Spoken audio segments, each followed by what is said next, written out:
Welcome to tonight's Kanban Coaching Exchange. Loving to see so many familiar faces. We've definitely got lots of countries in the house. I have no idea who's the furthest away. But tonight I'd like to introduce Andreas Bartel, who I'm sure is not unfamiliar to many of the Kanban people that we have in this group tonight.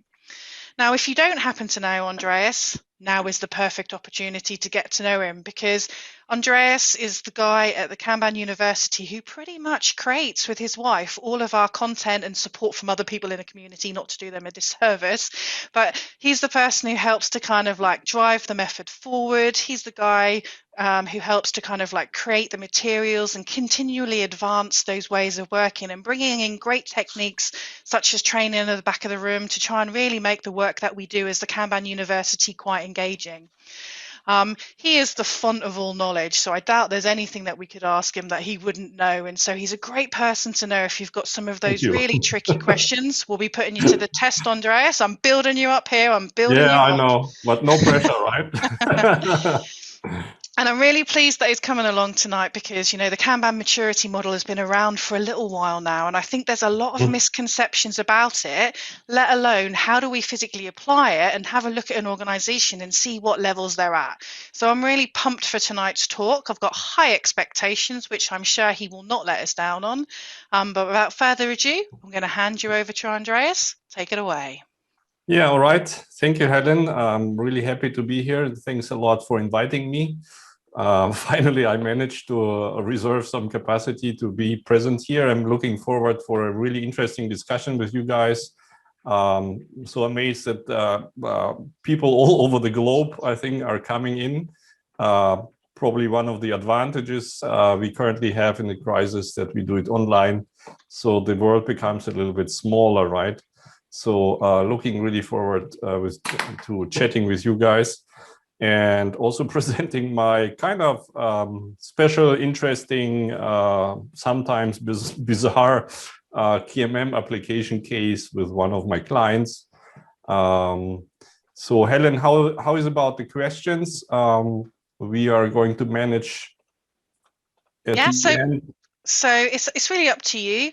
If people have got questions, you know, feel free to pop them in the chat window and I'll pick them up and we can ask at the end. Or if you're happy, Andreas, you know, if we can keep it kind of like succinct so we don't go wild, we can ask them throughout. It's up to you. Yeah, I'm happy to, you know, answer a question in the middle as long as we don't spend too much time. So if, you know, I don't want to rush through the content, but I think it's good if we have a little of conversation in between if you guys have any questions. So Helen, just let me know if things pop up and then I will stop for a minute. Awesome. Equally, people, you know, if you've got a question, be brave, ask it for yourself. Yeah, Brad is also started. Flow, yeah, sure, you would like to know. Okay, so shall I start sharing? Let's do it. Let's do it. All right. So Helen, help me out again. You see the slide or do you see my presenter screen? All good. We can see the slide. All right. So I need to find you guys now in Zoom so I can actually see that there's a question or anything. Just give me a minute to find the proper window here. All right. Okay, guys. Now you disappeared again. What's going on? I'm sorry, I need to find the window here. Here you are. All right, so there and back again. You guys probably know the Lord of the Rings, right? And I chose this title for a particular reason, that to demonstrate or just to share with you how not linear such a thing can go ahead. But before we dive into the topic, yeah, thanks Helen for the introduction. I'm also familiar with many of you guys. I'm happy to see that you're well. So this is just a service of two, right, for creating Kanban training material. This is me and my wife, Susanne. We are from Hamburg, based little family business, and we run Kanban training and coaching and consulting, but mainly, yeah, we are the guys involved in the training material development.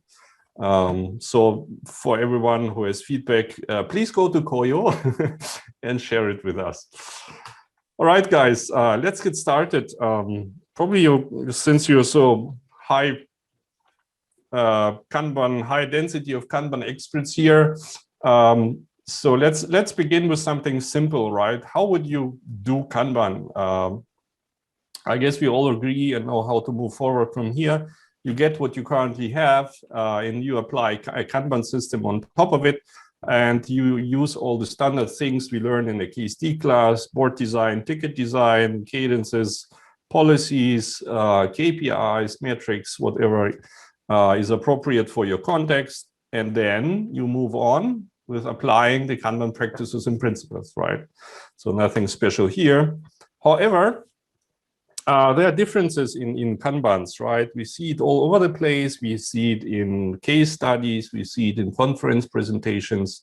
So there must be some factors that determine how your Kanban implementation is look like, right? So this, I have a couple of examples here. First of all, for instance, the scope. If you are managing yourself, you're managing maybe a team, maybe a service, maybe even a portfolio level would determine how your Kanban looks like. The other factor is certainly something like, what do you want to achieve, right? If you do, for instance, personal Kanban and you want to get rid of overburdening, and this is something that drives you, it will probably look a little bit different than on a service level. Also, we have things like knowledge inside your organization, which probably will determine the details of your Kanban implementation, and particularly the values, right? So the values are the things that you deem important. These are the things which basically drive your decision making. So if you have that, right, so what? What is it all about, right? So the question? From a little one. So differing degrees of impact. So depending on what you want to achieve and all the other factors we just discovered, the impact will be probably really different, right? Getting things done might be something you want to achieve, less overburdening. If you do personal Kanban, you move into more customer orientation, you get something like an end-to-end flow potentially, right? And you would like to optimize that. You're interested in more predictability of the delivery of your service, which would be an impact. Potentially, you want also not only accept demand, but also anticipate demand and kind of like the Kanban agenda stuff, be interested in long-term survival. So in that case, like really briefly, what is the benefit of having such a thing like the Kanban Maturity Model? The whole point behind it, that it shall help you navigate around all these different variables around what is your knowledge, right? What are the benefits? What are the interests? What do you want to achieve? The scope, everything taken together. You would probably like to have not like a plan written in stone, but at least the way forward, like a goal. Some call it a North Star. We can call it business outcomes that help you navigate through all the complexities of organizational development. So one and foremost, the KMM is a playbook to drive evolutionary change, right? And we do not want to like wait a billion years until things happen. And usually the clients have an expectation of that if they invite you or me or anyone else, like, what is it you think we should be doing to get to a place where we want to be? So the KMM as a playbook should, as a motivation from sports coaching, shall help the consultant, the coach, the company to create something more actionable, right? And of course, with the end in mind. So what is it you want to achieve? Like fitness for purpose, reduce overburdening, and all the factors which can vary from company to company. This should help you to pick the elements from the Kanban Maturity Model you think that would be appropriate.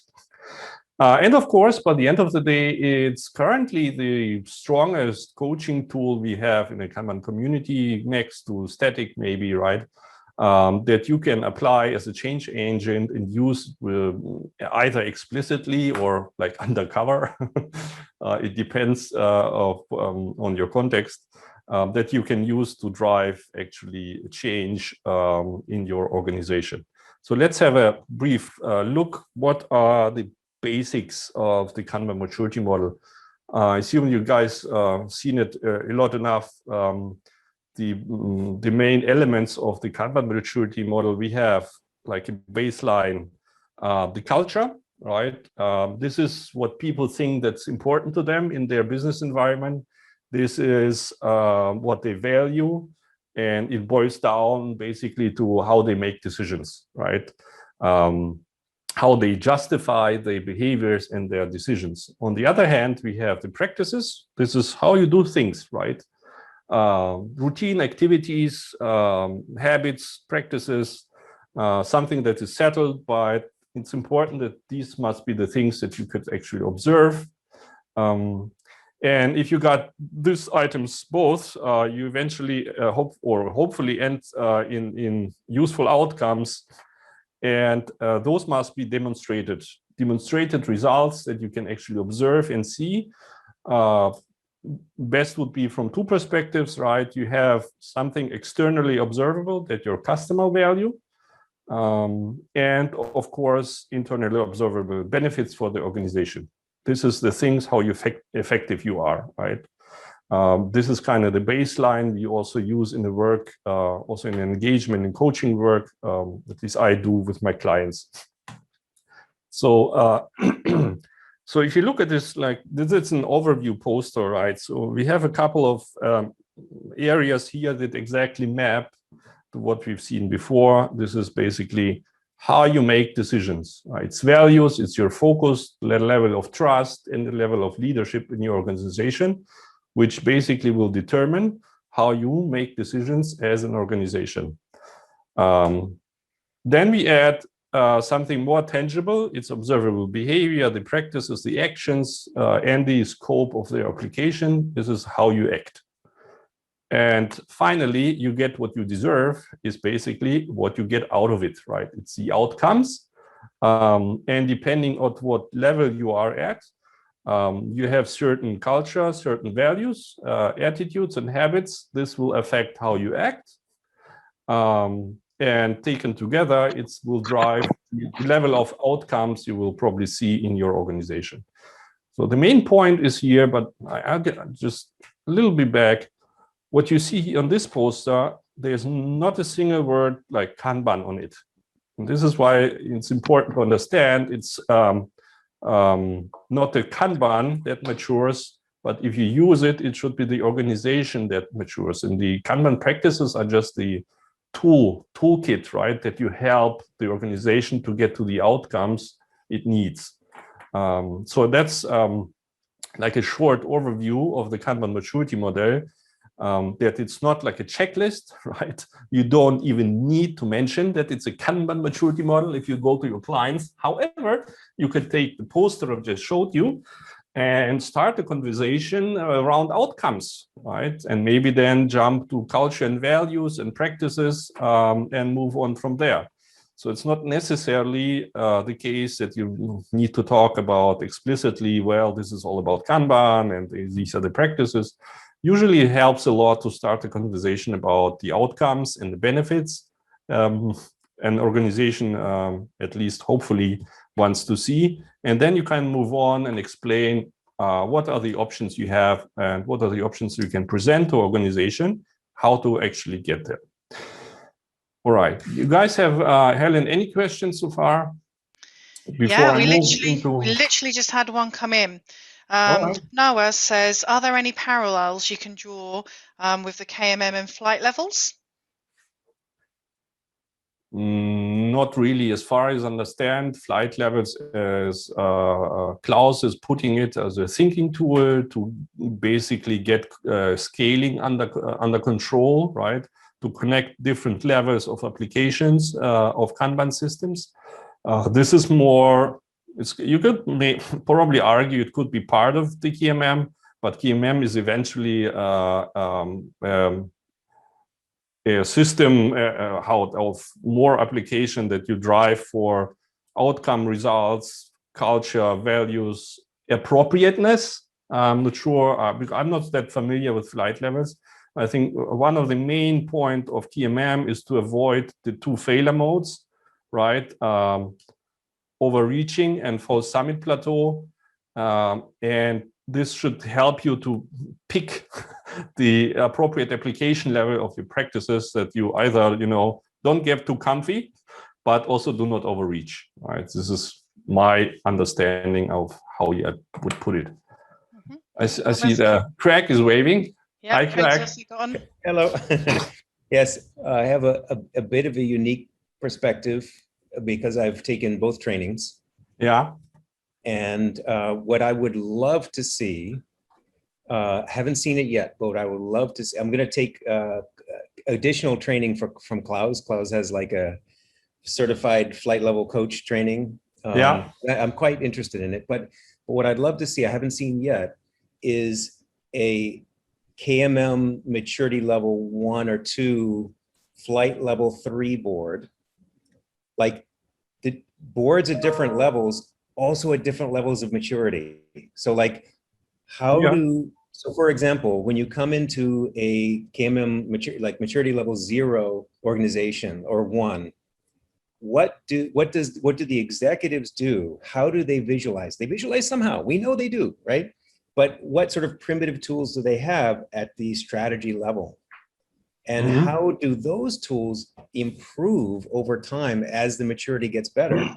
Because those tools improve. Also, flight level 2, right? The value stream level, those, the coordination level boards, those improve. And the team level boards improve. They all improve as naturally you'd expect them to improve over time, the Kanban systems at every level, because right, KMP1 told us that Kanban is a system of systems, right? Your organization is a system of systems.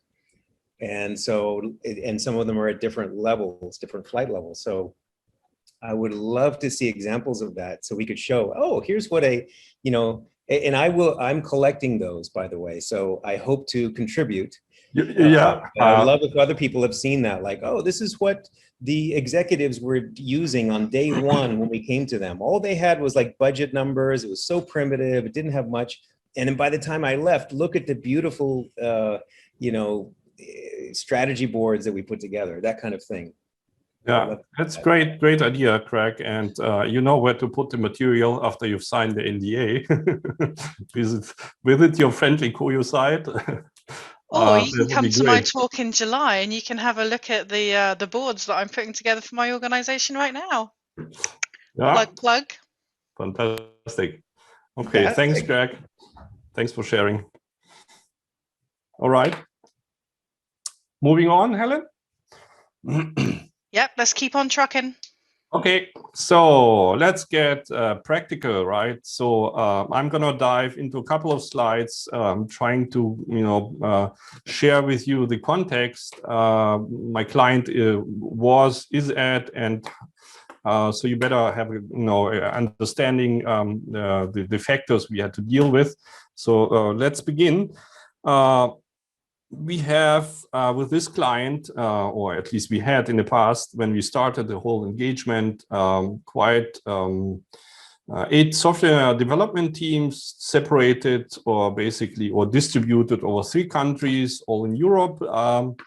However, building a typical feature for the things they were doing usually required more than 1 team.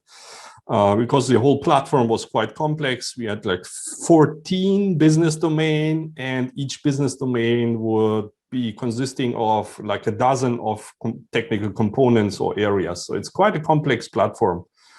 This is all the reason why you have so many people working with it.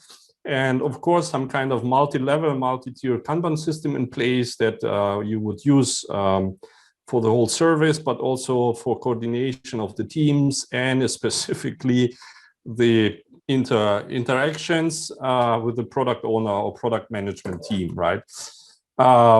what else to say about the organization? You can imagine it's not an organization from IT background. It's logistics business, supply chain business, entirely agnostic to anything you feel proud of in IT. So it's rather a traditional company, very siloed, and particularly between the IT, the guys in a different building, and the business. And to make it a little bit more complicated, there is a department usually between those two. Why is a department? So historically, that was the implementation of Agile.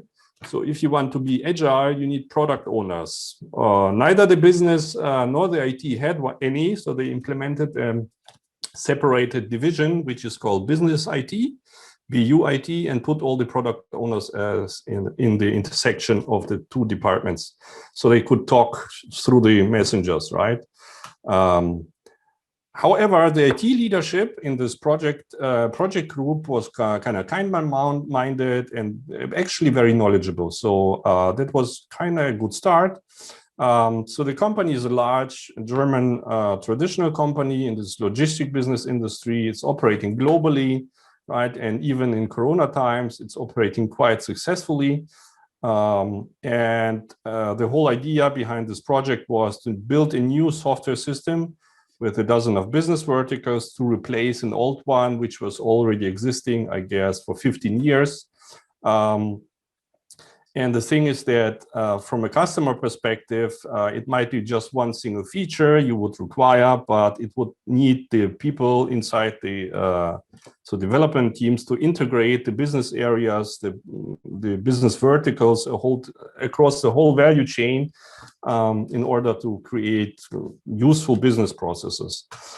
And just you get, a feeling from signing a contract where you discuss all the features that the customer would require to actually go live would roughly take 1, 2, maybe 2.5 years. So on average, it would be 18 months, right? Just to give you an understanding of the context. And here I tried, to show you the network of interdependent services. And what we are going to talk about is, you see the customer, and usually the customer interacts with the account team or supply chain services team, right? And this is where the business happens. They talk a lot to each other. They know the stuff. They know the business. However, there's also the IT guys they need in order to build a platform to support the actual logistics service. The customer does not buy software. They do not pay for software. They pay for the supply chain services. But however, they need to interact with the platform in order to, get it running. And also, this is implementation services area. Those are the guys who onboard the customer, teach them, train them how to use the platform, interact with them. And this is basically like the end of the whole process. So in this talk, I'm basically will focus on the areas you see highlighted here. In the area is basically the IT department, the delivery system, including user experience and deployment services. Infrastructure is kind of different department, but of course we are dependent on it. So this will be the focus of the engagement. All right, let's start. So around, I think, 2016, the project was kicked off with a couple of teams, not 8 at the beginning, of course. I think it were only three teams, maybe in Hamburg only at the beginning, right? That was a nucleus at the start.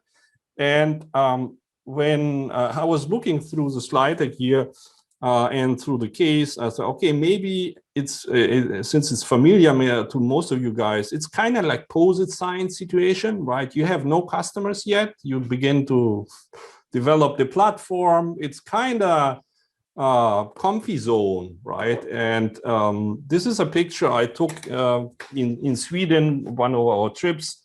It's in Härjedalen, and it's 975 meters above sea level. It's a huge plateau, basically, right? You can see really far.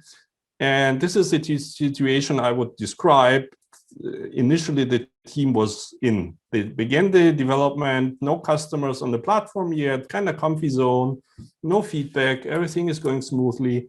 But however, the management had the idea or the feeling, well, this will probably not remain the case, right? As soon as we have our first customers, shit will hit the fan in terms of feedback, right? People will have requests, people will complain about bugs and so on and so forth.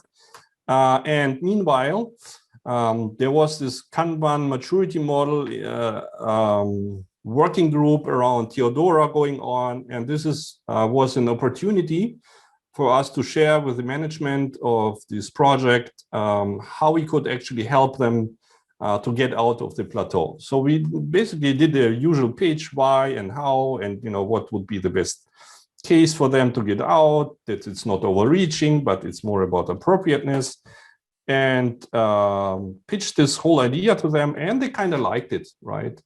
They liked especially that it was outcome oriented and that it was more than just how would you call it, like promises, but there was more guided evolution, including a couple of steps we will suggest, and I will come to that in a brief moment. So it was well received overall. So it was now November 2018, and we started the KMM appraisal. Right, and here's like an overview of the practice appraisal. How we did it is basically you just take Excel, you map the practices, and then you start digging into the organization and investigating the level of implementation. We did it really in a simple way, right? So you see green is consistently applied.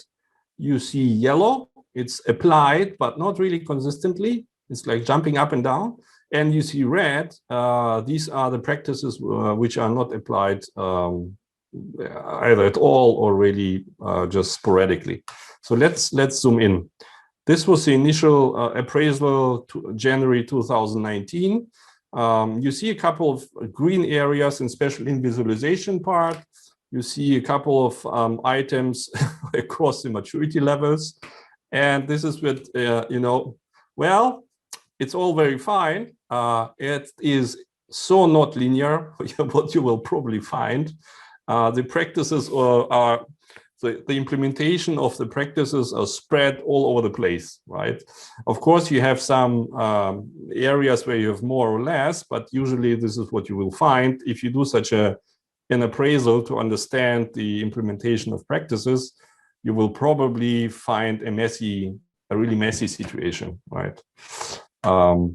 However, after the practices, we moved on for the cultural appraisal, and now it's getting interesting, right? So at ML1, we find, okay, transparency was something that we consistently valued, right? People would rather know others that what you're doing, be transparent and have more realistic expectations than hide information. So that was kind of a good feeling about that. Acts of leadership, rather hard candy, I'm telling you. People value taking initiative to get things done. Risk taking, not the thing of such, a company of that size and in the domain they're operating. Risk taking is really not their part. So is leadership, right? Evolutionary change was already present, otherwise they would not invite us at all. So leaders were kind of patient, especially inside this bubble. I would call it a bubble. So that was okay. But however, if you imagine collaboration, if you imagine you have your 8 teams and they are used to have their responsibility for particular business areas, collaboration across the business areas, that was kind of hard, right? Not really present. So from maturity level 2 perspective, there were also good things like basic understanding, workflow, impact, predictability, and quality, all good in that case. However, if you looked at flow, so what do you get if you have little collaboration across 8 teams? Flow, not really. Respect, in terms of not pushing stuff into the delivery pipeline, nah, not so much. And I would like to show you some evidence. This is just the VIP level of features or epics across the 8 teams. By the time of the engagement, so early 2019, you see, so the light green area is the actually committed column, right? Which they did not take into account by that time. So roughly it's 55 epics with the lead times of 1 to 4 or 5 months in the pipeline for 8 teams. Now you can imagine what collaboration is about and flow. No, haven't seen those for a while, right? Not working out. Why is the case, right? So now we getting into the area, you have your understanding of what kind of practices are present in the organization. However, compared to the cultural assessment, right, way ahead of the culture as we found it in, what was it? Yeah, by the beginning of 2019. So the level of Kanban practice adoption is basically overreaching the cultural context. And as a result, what do you get? Well, not a lot of things stick for a longer time, right? So I've got a question here, Andreas, for you, sure. from Mike Lieber. Yeah, Mike. It says, how did you carry out the culture assessment with the organization, and how did you reflect on the results with them? What did this lead to? So basically, what we did is look for the 4 elements of how you call it, evidence that we also use in class. You have data, you have metrics, we have policies, but also kind of behavior. People you could observe. I give you an example, Mike. For instance, a recent one. Even if you come to a Kanban meeting and you have VIP limits implemented, right, and you have input buffer in your delivery system, and you on a regular case you observed and people from the upstream area asking questions like, so who wants work? Who needs work? Who is out of work? Can I give you work? You would not probably consider that as a pull system, right? So this is one of the parts, but actually we took it all together, and of course we discussed it. I think this is the next slide to come. We discussed this situation of overreaching with the management inside the project, and they were fully supportive. They took it to heart that they understood if they will not be able to improve collaboration at least across the 8 delivery teams, they will have a hard time to get into flow, right? So they took the advice we gave them and had an all-hands meeting and presented the way forward to the 60 people of the project. So this was the case. We did nothing of that. We did undercover. It was super obvious to the management group what we were doing, and we were always sharing the insights and discussing. So maybe we got lucky in that case, but it was rather smooth, a good relationship, right? But since it's a long-term client of ours, maybe it's of course like a good circumstances that we were able to pull such things off, right? Mike, I hope this answers your question. Yeah, thanks, Andreas. And probably there's a possibility to discuss later, right? Yeah, sure. I'm just going to warn you, the wife's in the house. She's just keeping an eye on you. So. All right. What do you think happened next? Comfy zone? Well, not really, right? We agreed on a couple of actions, but the challenge was that it was progressing really slow, right? We agreed the way forward, increased the focus on the leadership team, and improved the cross-team collaboration. That it was kind of more or less obvious what to do, to consolidate the practices at level 2, while also focusing on the improvements of the culture and specifically having the cross-team collaboration in focus. However, you guys know it, never waste a good crisis. It did not take a lot of time. That there was some, as usual, some crisis and management intervention from above and all the things that that happen. However, what was the source of the crisis they figure out that they were not able to deliver anything for 3 weeks.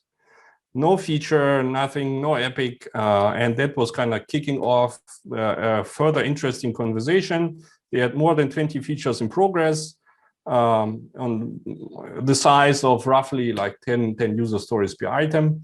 And the question was, well, what the heck is going on? Why are we not finishing anything in 3 weeks? How can we, get more throughput and get things faster out of the door? Figuring out, okay, teams are actually blocking each other. So you start an epic, you don't know what the others are doing, you start it anyway, right? So this was a kind of useful crisis. And we moved on from here, and the advice was, okay, guys, you need to get your 55 items under control, right? So the advice was, okay, let's go for a more extended visualization of the workflow in the electronic tool. Now, guess what is the electronic tool? It's, of course, Jira.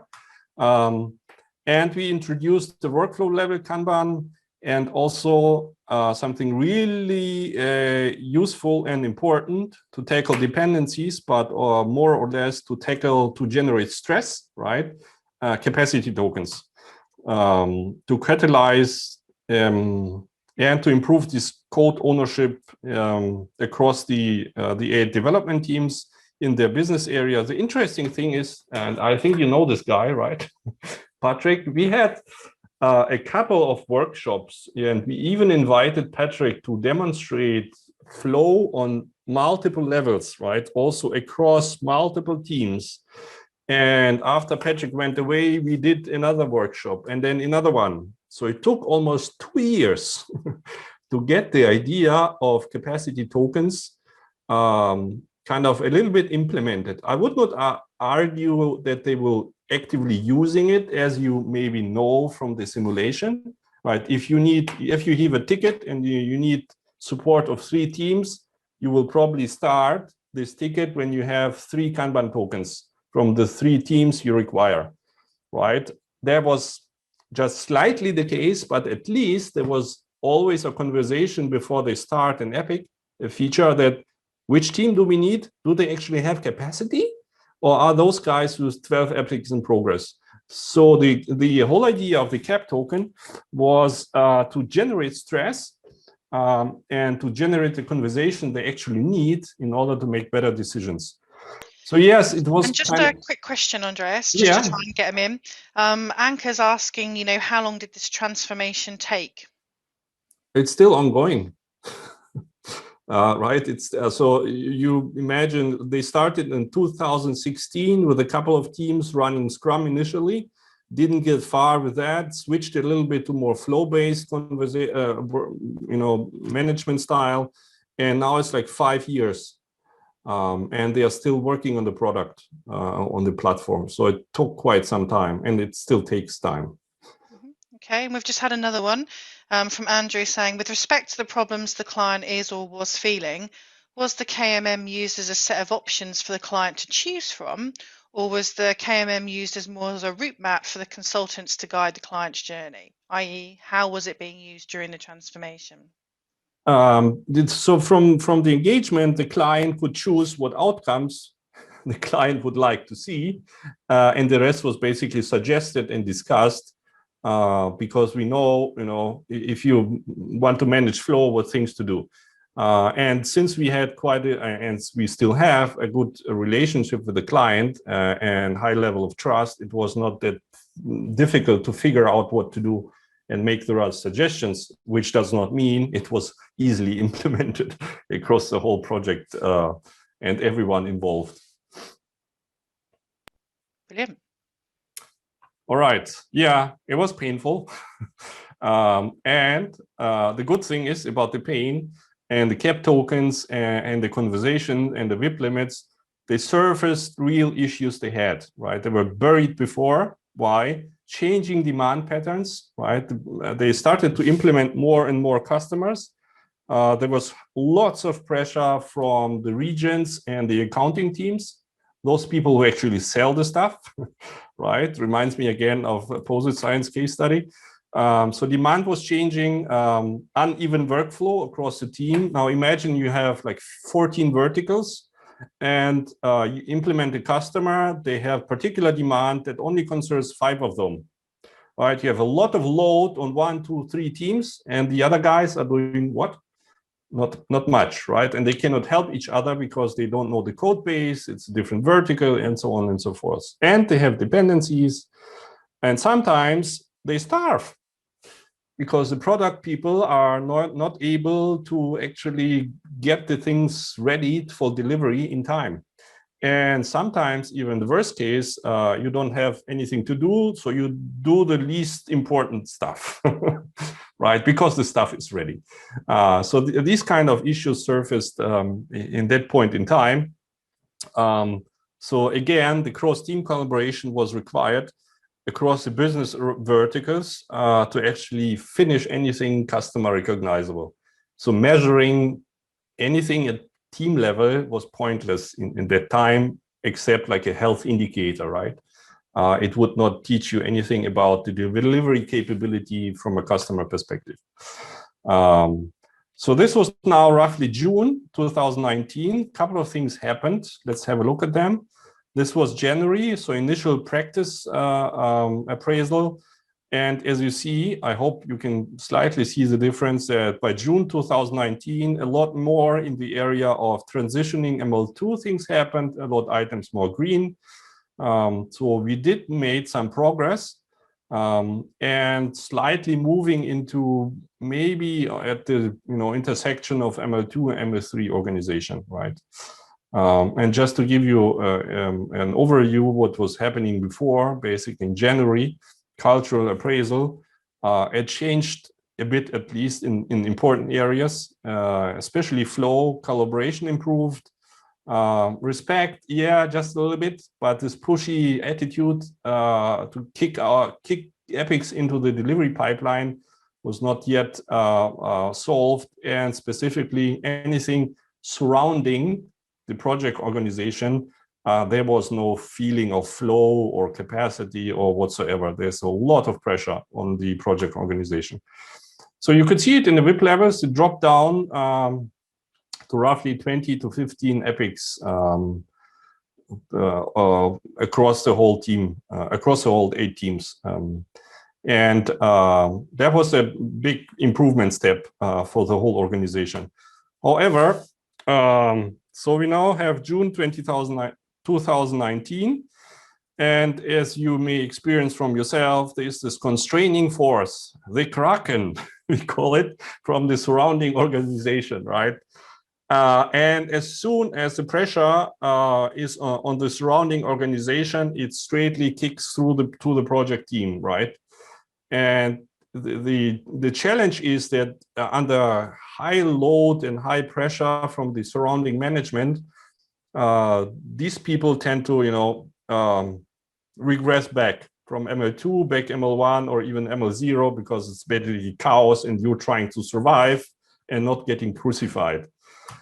So we addressed it with the management team and said, okay, guys, what is it do you really need, right? In this organization, you get customer implementations, you have deadlines, you need predictability, you need metrics that will help you forecast and will help you improve, and probably also will help you to have timelines that are more realistic as before. So you could actually commit to something and not being crucified after you miss the deadlines. And it was a good step. They agreed kind of to that and understood and also articulated in all the relevant meetings to the staff and to the stakeholders that this is something they would like to inspire, right? And so we moved on. And just to give you an overview of achievements so far, we had improved communication and collaboration across teams. We had implemented cadences, the Kanban meetings twice a week. We had implemented replenishment meeting, everything you're familiar with. That was kind of stable. A lot better dependency management across the 8 teams. Awareness stressors, right? Liquidity in teams in terms of you get a feature, the required teams are kind of loaded, right? What do you do? So, well, you can ask the other teams to at least start developing and trying to fix something until you get the required capacity from other teams. So liquidity is slightly improved, I would claim that. However, the most important thing is, I think, the introduction of classes of service as a stressor to show that constant overcommitment, right? So at the end, they boil down to something I can hopefully show you in a minute, that they really promised, right? And something which was more or less flexible. This is a kind of more or less practice related, continued, a lot better visualization, especially of blockers. So we started collecting blockers. Not much analysis going on, but at least a gut feeling where the blockers appear and what the impact is. We had WIP aging, I will show you in a minute. So we kind of, after the stressful situations, we started reassessing the organization based again on the KMM in order to suggest how we could move on. And here's an example how we got so far. That's Tableau. Why? Why we have Tableau? Because Jira sucks. They could not get the required metrics out of this huge instance within this globally, acting organization, the Jira thing. So they use Tableau because this is something they were familiar with, and they can go directly on the Jira database and get the stuff out. And this, what you see here, is a dashboard that is being used in the Kanban meeting twice a week. On the right-hand side, you see the load on the teams. These are the lines, and you see the average WIP per team. You see the amount of user stories and tasks per team. So you get a feeling how much is it they are struggling with currently. And on the right-hand side, you see kind of a release plan and classes of service. This fixed version is basically the release, like 303, 304, 305. And you see the important features and their status, and also some kind of risk management. So you see the numbers on the left-hand side. This is the 85th percentile lead time assumed over classes of service and like rough estimate of epic size, like t-shirt sizes. And you see how far this progressed, basically time ticking against the 85th percentile. That was really helpful to drive the conversation during the Kanban meeting of all involved. So, okay, is anything burning somewhere? Is anything at risk that we probably missed the release date or something? So this was kind of their way how to deal with the long lead times and how to manage risk in that context. So that was 2019 or end of 2019, beginning of 2020, right? So meanwhile, it has improved again and has evolved into a better version of this one here. So let's look at the timeline. Journey continues, and then we get March 2020. Now, guess what happened? Any questions? Any suggestions? Can you anticipate what happens?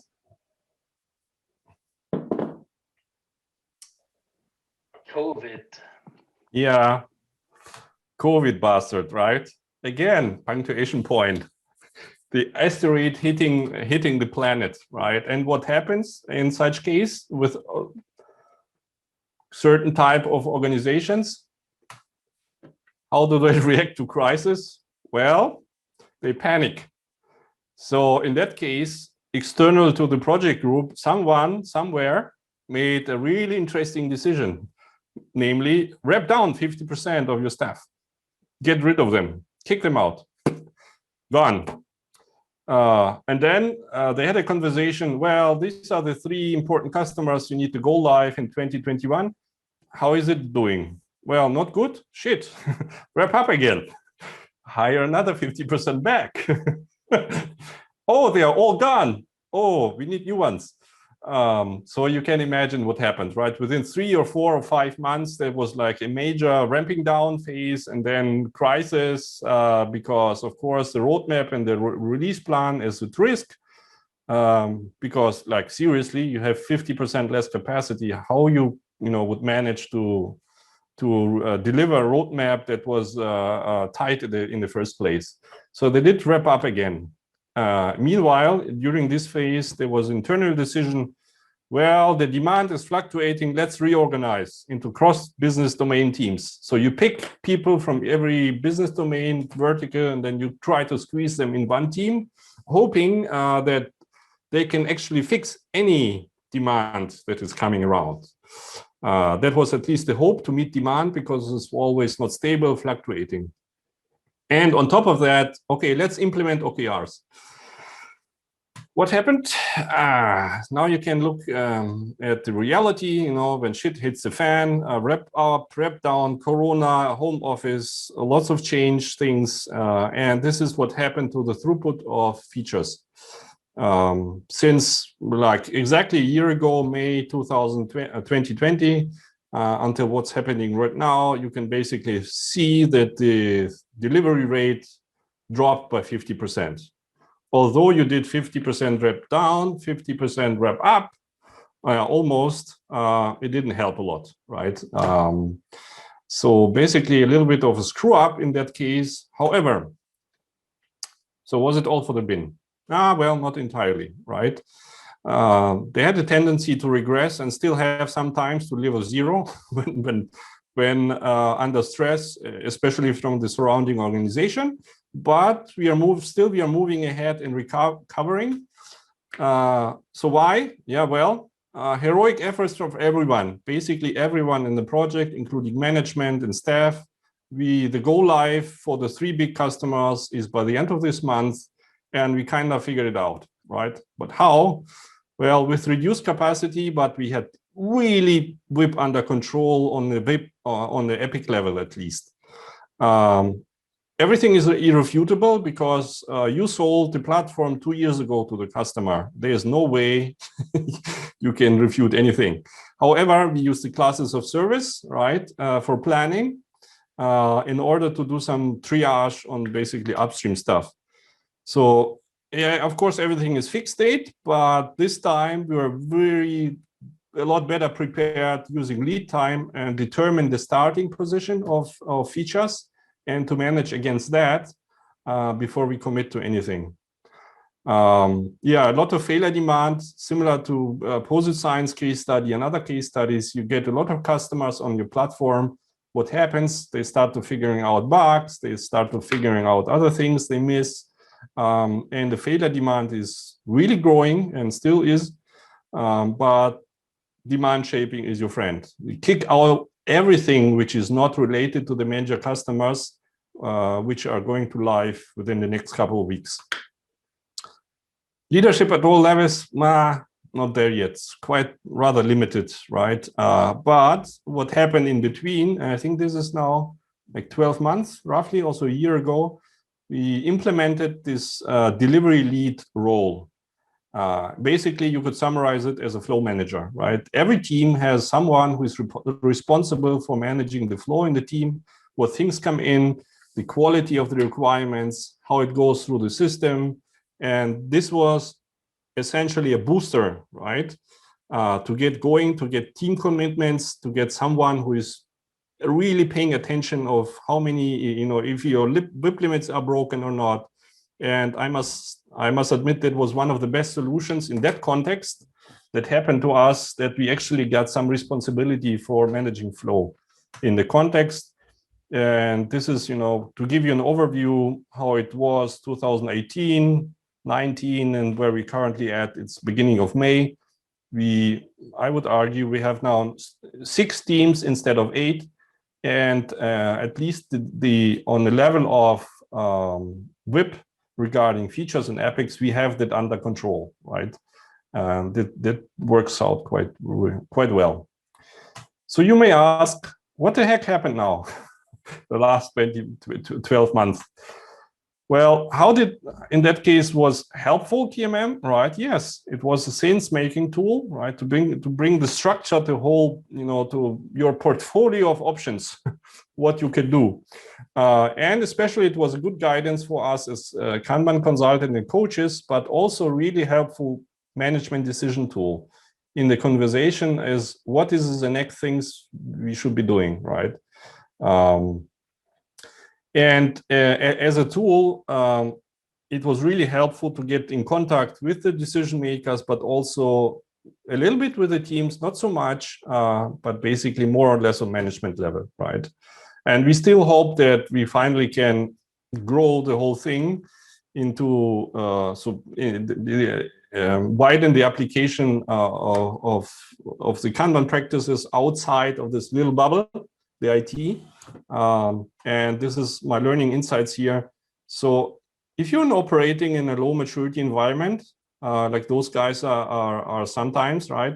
You have always the risk that you reserve back. It swings back because all the environment will tweak and kick the people around you. So it's not like a judgment call on that, but it's really not easy if you try to use a bubble and increase the maturity, improve the outcomes if the surrounding is not, developing in the same pace as you are. The swing back risk is always present. And the thing I learned that if people switch into this survivability mode, where their sole focus or motivation is not getting crucified in some meetings, the stuff you do or suggest won't stick, because it will stick until the meeting. When the meeting is over, nobody got crucified. Everyone is like, oh, thank God, everything is fine again. I'm happy. No need to change anything. Let's talk in 12 months again. So this is something probably to take into account. So summary from today's perspective, what happened in between the last 12 months. So from my personal perspective, the change capacity of the organization is currently significantly consumed by the OKR topic, right? They try to figure that out. So there's no much like cognitive and also not time-wise to deal with other things. Meanwhile, I'm trying to resurface like in a stealth mode. I'm not talking about maturity or anything. It's more or less, okay, what is it you want, right? What is currently possible? But gradually, for instance, due to some pressure from customers and also surrounding organizations regarding you need to get faster and you need to get more out. Now I'm capable to take this input and suggest some improvements like, okay, let's look at the metrics. I shouldn't be the only one who is looking at the CFD and throughput and lead times. So let's bring it to the management meeting. Also, I'm using, since I'm working on the KCP material right now, I'm using the material to run almost exactly the same workshop that you will find in KMM and KCP trainings, just with the people I have in the organization. For instance, to get around like values problem, culture, and how they act together, what is important to them. And it's, this is what I did this week, at the beginning of this week. It's kind of like culture hacking attempts.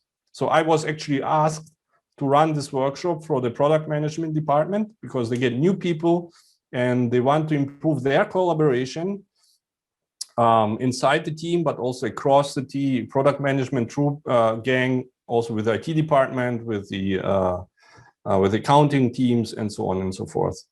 So after now, like, what was it, 8, 10 really intense months, I also have to come to a conclusion. So the stable operation and team level is not enough. The teams I have currently are working quite fine. It's all very good. It's running, but it's not enough, right? You will remain at ML1 if you do not extend the level of your application beyond team level. And especially in such an environment like this customer is in, you need to look beyond your IT department, because all the issues and all the good things are happening elsewhere, either in front of the IT department or after that, right? And this is like, for me, also something I would like to try to tackle. So a little bit of wrap up, my kind of learning points. If you use a KMM, it works. If you apply it visibly, explicitly, or like submarine, right? Or not. So it is helpful in both cases. It is a useful tool for alignment, specifically among leadership and management, and also with all the staff, because we start a conversation about the outcomes they want to achieve, and that's like a lot easier than to justify any change management initiatives, and also get people on track and aligned. What is the thing we want to achieve, and why are we doing this, right? Exactly, and that puts the focus on outcomes. I don't have to discuss this or that practice. We just most of the time try to focus on reducing lead time, reducing dependencies, managing dependencies better, get the features out of the door. And like my personal, once you take a deep dive, it's really hard to unlearn. Because you look around, it's not, I think one of the beginning of this year, I had a conversation with one of the Squirrel guys, not Fernando. Oh, just give me a name, please. Who else is there? Martin Aziz, and we were discussing it in the context of ATC. And he said something like, well, once you become an ATC, it's not something you get, you attach to your belt. It's a whole new belt, right? You get a whole new toolbox. And I would agree to that as for me personally, using the KMM is a whole new toolbox, right? And I pretty much value the focus on outcomes and this culture hacking approach, and trying to align what you have on the cultural level with the practices you try to apply. So the kind of the appropriateness level. All right, folks, I think I'm done. Brilliant. Yeah. So let's give Andreas a warm round of applause. Yeah.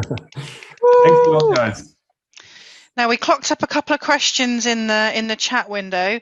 The first one is from Craig, who's intrigued in, during the 5 years, do you estimate that the organisation may have improved their maturity? For example, is there a general idea that it went from 0 to 1? If so, when did that happen, e.g. 2 years or maybe 3 years to 1 to 2? Maybe Craig can ask it better if you're confused. Take it away, Craig. Go ahead, Craig.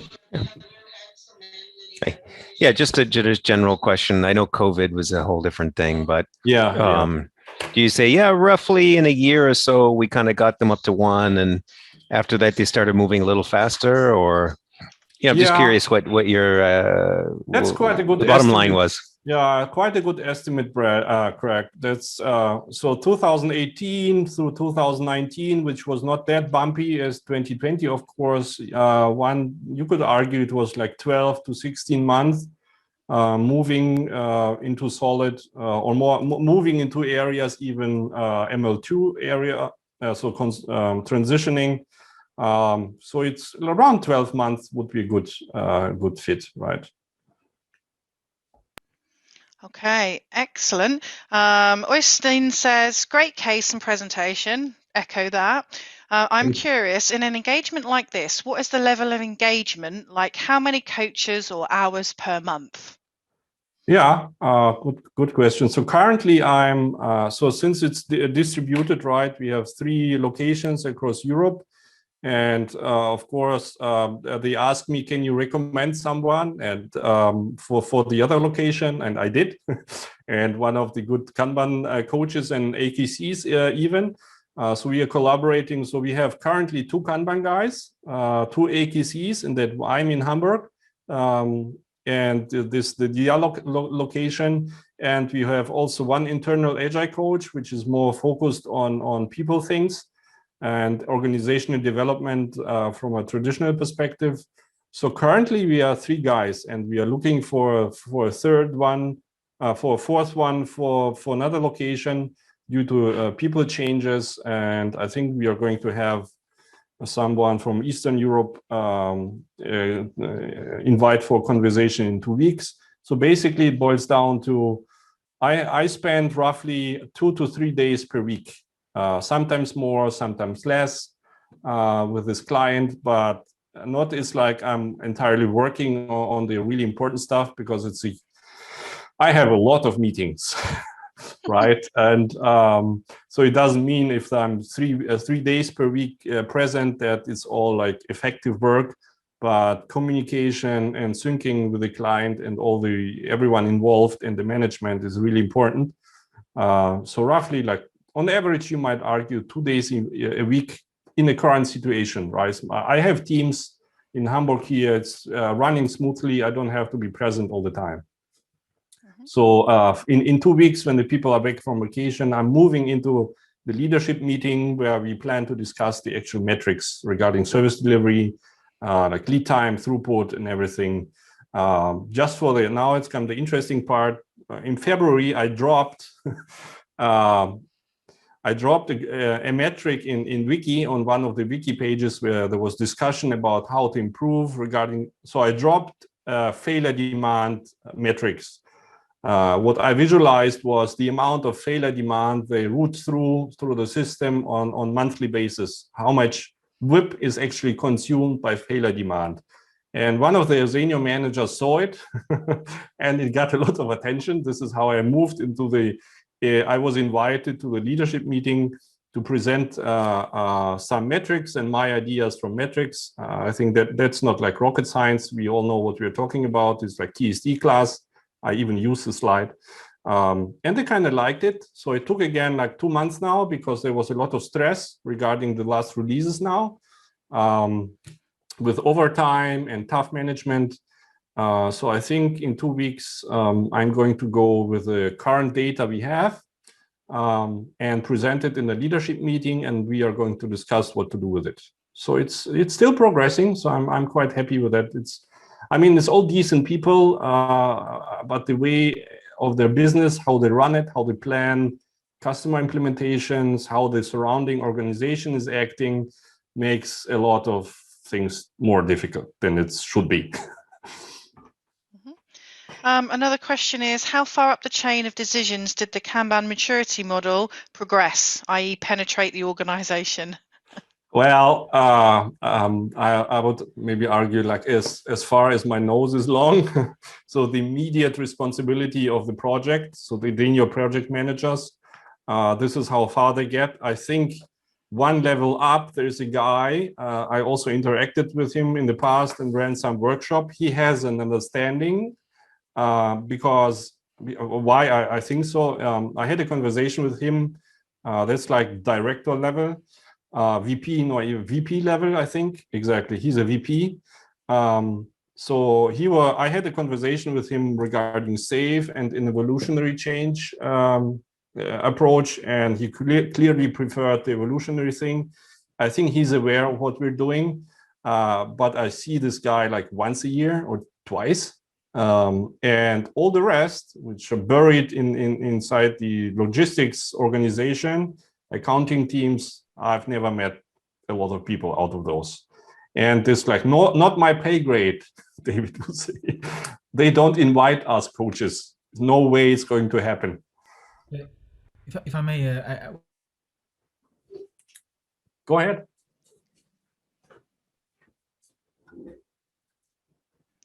We can't hear you, Maru, if you've got a further question. He's not muted, okay. No. Okay, well, we'll give him a chance. Craig had another question. Do you want to ask yours, Craig? Sure. I think it was very similar to the question was just asked. So, we're all sort of great minds think alike, but it was basically like you said that the OKR development diverted some energy away from the improvements that you're trying to do. Curious as to whether you were totally shut out from that, or did you try to incorporate that OKR development into your coaching? And the background there is that Klaus, explicitly incorporates OKRs at flight level 3. Like that's part of the Kanban, improvement process in flight level. Yeah. No, I was not excluded. The thing is, the challenge is, what are OKRs? OKRs are, from my perspective, like how you call it, an empty bag, right? You need to fill the empty bag with useful stuff. The challenge is, like for this specific context, how it was implemented is that basically you use OKR to align with your buddies inside your project, right? It's basically a communication tool. not necessarily how it began, not necessarily an objective tool. So instead of having meetings, you create OKRs that will tell you to have meetings. Right? This is like one of the extreme examples. Well, this is the way, what you get sometimes. So I would argue to move on with KMM and improve your service delivery, you would not necessarily need OKRs. But what currently happens is that I can take the stuff, I think, which is appropriate, and put it in an OKR envelope.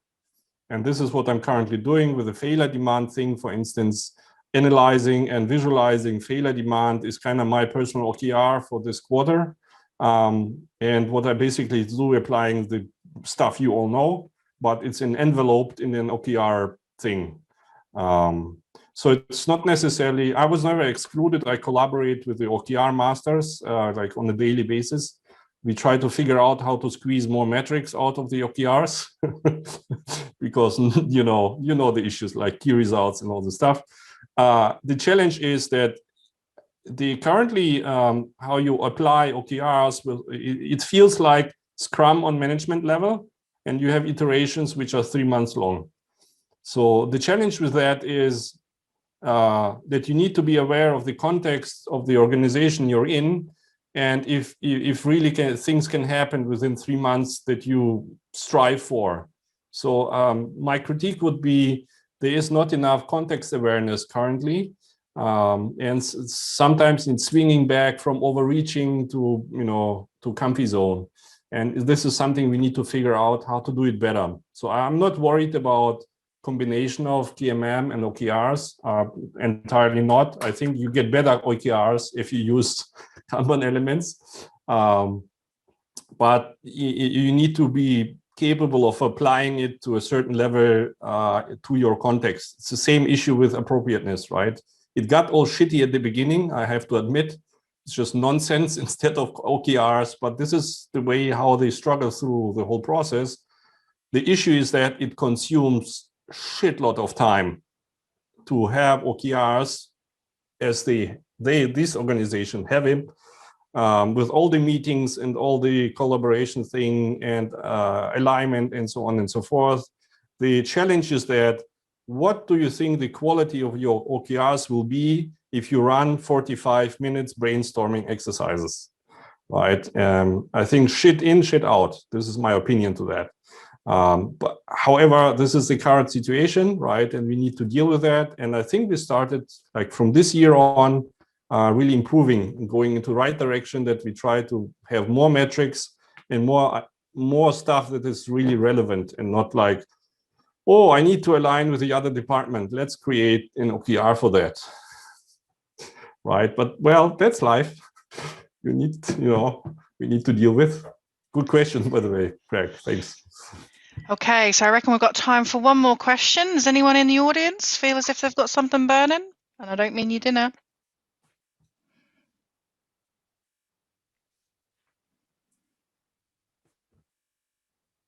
Train a 10-second rule. If no one breaks, no one's got a question. Okay. Well, all right then. Oh, sorry, Maru, are you back? Are you ready? Yes, yes, my line is very bad. If it cuts again, just ignore me, okay? Okay. I have one last one, if you allow me, Helen. All right. Do it. Bring us to the close, Maru. All right, great. So there was a very interesting point about using tool to support the metrics, the visualizations of indicators that you wanted to. How did you go about defining the ones that were particularly useful for that client without going at them with the whole battery of Kanban incepted indicators you could have used? What was your approach there?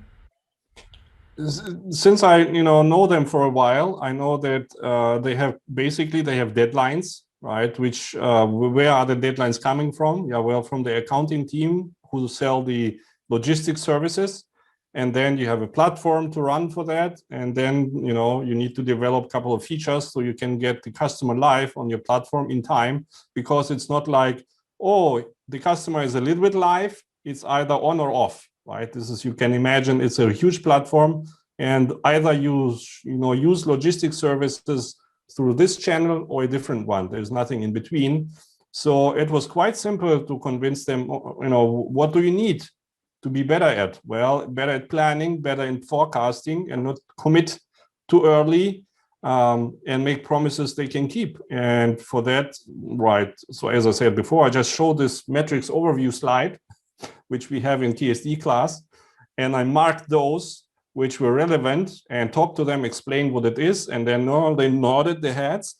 I also explained a little bit the